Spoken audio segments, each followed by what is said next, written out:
안녕하세요. 전북대학교 학우 여러분. 점심시간 잘 보내고 계신가요? 저는 여러분들의 시사상식을 더해줄 시사에 빠지다 진행을 맡게 된 전북대학교 방송국 아나운서 신소미입니다. 매주 목요일 여러분과 함께하는 시사에 빠지다에서는 사회, 경제, 정치, 국제 이슈 등 다양한 분야의 소식과 함께 세상 돌아가는 소리를 들려드릴 건데요.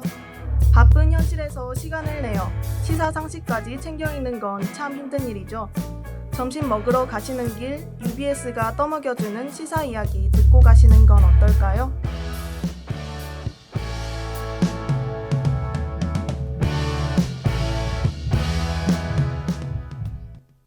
학우 여러분, 방학 잘 보내셨나요? 많이 놀지도 못한 것 같은데 벌써 개강이라니 시간이 참 빠르게 느껴집니다. 개강 첫 주 정신없이 학교 생활을 하느라 방학 동안 무슨 일들이 있었는지 다들 기억이 안 날 것 같은데요. 시사에 빠지다와 함께 지난 방학 동안 있었던 이슈들을 되짚어보며 아, 맞아, 이런 일들이 있었지? 하고 방학을 기억해 보시면 좋을 것 같습니다. 먼저 사회 부문에서 이슈가 된 첫 번째 소식 들려드릴게요. 바로 전 세계 사람들을 하나로 모이게 했던 파리올림픽입니다. 2024 파리올림픽은 7월 26일부터 8월 11일까지 총 16일 동안 열렸는데요. 프랑스에서 개최하는 사상 최대 규모의 대회였습니다. 특별히 이번 파리올림픽에는 4가지 스포츠 종목이 추가되었는데요. 청소년 중심의 대회를 만들기 위해 브레이킹, 스포츠 클라이밍, 스케이트보드와 서핑이 추가되었다고 합니다. 4가지 스포츠 모두 청소년들과 밀접한 관련이 있다고 발표했는데요. 저도 클라이밍과 스케이트보드를 경험해 본 적이 있어 이게 올림픽 종목이 된다고? 하며 신기했던 것 같습니다. 이러한 변화뿐만 아니라 파리올림픽이 큰 이슈를 끈 내용이 있는데요. 경기장을 새로 짓지 않고 기존의 명소들을 활용해 올림픽 경기장으로 새롭게 탄생시키며 세계의 관심을 끌었습니다. 대한민국이 나왔다 하면 메달을 쓸어가는 양궁 경기는 앵발리드에서 진행되었는데요. 앵발리드는 루이 14세 시대의 군 병원 목적으로 지어진 건축물이라고 합니다. 현재는 프랑스 군사 역사박물관으로 활용되고 있고 나폴레옹 황제의 무덤도 이곳에 있다고 하네요. 뿐만 아니라 그랜드슬램을 달성한 오상욱 선수가 멋진 경기를 선보인 곳은 그랑팔레로 1900년대 파리 만국박람회 목적으로 지어진 건축물이라고 합니다. 하고 여러분이 잘 아실 만한 베르사유 궁전에서 승마, 근대 5종 경기가 진행되었는데요. 승마의 1명, 근대 5종의 대한민국 선수 5명이 출전하기도 하였습니다. 베르사유 궁전은 처음에는 단순한 사냥터였지만 루이 16세가 거주한 이후로 프랑스 왕족의 상징적인 장소가 되었는데요. 본국이 가지고 있는 문화유산을 활용한 경기장이라니 이것만큼 나라를 잘 알릴 수 있는 방법이 있을까 싶습니다. 훗날에 한국에서 올림픽이 개최된다면 궁궐을 활용한 경기장이 만들어지길 기대해 볼게요. 노래 한 곡 듣고 와서 남은 이야기 나눠보겠습니다. 앞서 파리올림픽이 좋은 평가를 받은 행보에 대해서 말씀드렸는데요. 어느 행사든지 잘한 점이 있다면 비난받는 점도 존재하죠. 밝게 빛난 파리올림픽, 그 뒷면에는 많은 일이 있었습니다. 가장 질타받는 부분은 파리를 뜨겁게 달군 폭염에 대한 대처였는데요. 조직위원회는 친환경적인 올림픽을 선언하면서 선수들이 이동하는 버스와 선수촌에 에어컨을 설치하지 않았습니다. 올림픽 출전 선수들이 SNS에 불만을 표현하면서 더 큰 이슈가 되었는데요. 한국 탁구 대표팀은 찜통버스로 이동하는 시간을 줄이기 위해 훈련장 근처에 마련된 숙소에서 몸을 풀기도 하였습니다. 협회 측에서 선수들을 보호하기 위해 내린 특단의 조치였는데요. 누구보다 컨디션이 중요할 선수들에 대한 배려가 없는 행동에 전 세계가 비난하였습니다. 이뿐만 아니라 파리 생강에서 수영한 선수들 중 10%가 위장염에 걸리는 등 수질 관리에 있어서도 문제가 심각했는데요. 수질 오염으로 파리 시민들조차 들어가지 않는 생강에서 너무 무리하게 경기를 운영했다는 비판이 잇따랐습니다. 캐나다 선수는 결승점을 통과한 후 10여 차례 구토하는 모습이 중계 카메라에 잡히기도 했는데요. 저탄소 친환경을 앞세우며 이목을 집중시켰지만 결국 폭염에 제대로 대비하지 못하고 경기 관리가 미흡했다는 점에서 비난과 함께 겉만 번지르르하고 실속 없는 올림픽으로 평가될 것 같습니다. 올림픽의 개최 목적은 스포츠를 통해 전 세계인들이 하나 되어 우정과 화합을 도모하자는 마음에서 시작된 만큼 화려하고 멋진 퍼포먼스도 중요하지만 무엇보다 선수들의 건강과 나라별 화합이 중요한 사실임을 잊지 말아야 할 것 같습니다. 노래 한 곡 듣고 와서 경제 이슈 살펴보겠습니다. 노래 잘 듣고 오셨나요? 다음으로는 방학 동안 뜨거웠던 경제 이슈에 대해 말씀드리겠습니다. 혹시 학우분들 중에서도 티몬에서 물건을 샀다가 받지 못하신 분이 있을까요? 티몬 부도 사태의 피해자가 계신다면 잘 해결되길 바라겠습니다. 티몬 부도 사태로 한국 경제가 꽤나 시끄러웠는데요. 그렇다면 왜 티몬은 부도 위기를 맞았을까요? 이러한 사태의 배경에는 자본 잠식 상태가 큰 영향을 미쳤습니다. 자본 잠식이란 회사의 적자가 누적되어 잉여금이 바닥나고 납입 자본금을 까먹는 상태를 말하는데요. 조금 더 쉬운 말로 풀어보자면 회사의 자본 전체에서 전체 부채를 뺀 금액, 즉 자본 총계가 자본금보다 작아진 상태로 매우 심각한 재정적 위기를 의미합니다. 티몬은 이미 오래전부터 자본 잠식 상태에 빠져 있었으며 최근 들어 이 위기가 수면 위로 떠오른 것인데요. 티몬은 창립 후 2015년과 2016년을 제외하고는 줄곧 자본 잠식 상태였다고 합니다. 2020년 말 티몬의 자본 총계는 마이너스 6,194억 원, 결손금은 1조 188억 원에 달하는데요. 결손금이란 벌어들인 돈보다 쓴 돈이 많을 때 발생한 적자를 의미합니다. 그렇다면 왜 이렇게까지 운영에 어려움을 겪었을까요? 그 이유는 여러 가지가 있지만 가장 큰 이유 중 하나는 판매자를 대하는 운영 방식에 있었습니다. 과도한 수수료를 부과하여 판매자들이 점차 티맵을 떠나게 된 것이죠.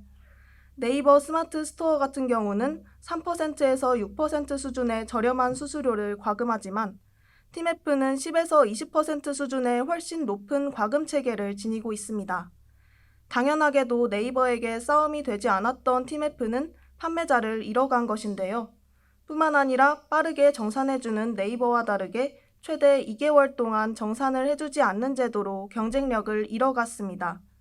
이미 피해를 보았다면 어떻게 환불을 받을 수 있을까요? 우선 공정거래위원회에 신고하는 방법이 있습니다. 민원 참여 사이트에서 신고 서식을 다운로드받아 제출하면 된다고 하네요. 사태가 장기화되는 경우와 피해 금액이 클 경우 집단 소송을 준비하는 것도 하나의 방법입니다. 티몬 부도 사태가 장기화되면서 한국 경제 전반에 큰 파장이 있을 것으로 우려되는데요. 모든 피해자분들이 정당하게 받아야 할 정산금을 받을 수 있길 바라며 리사의 머니 듣고 올게요.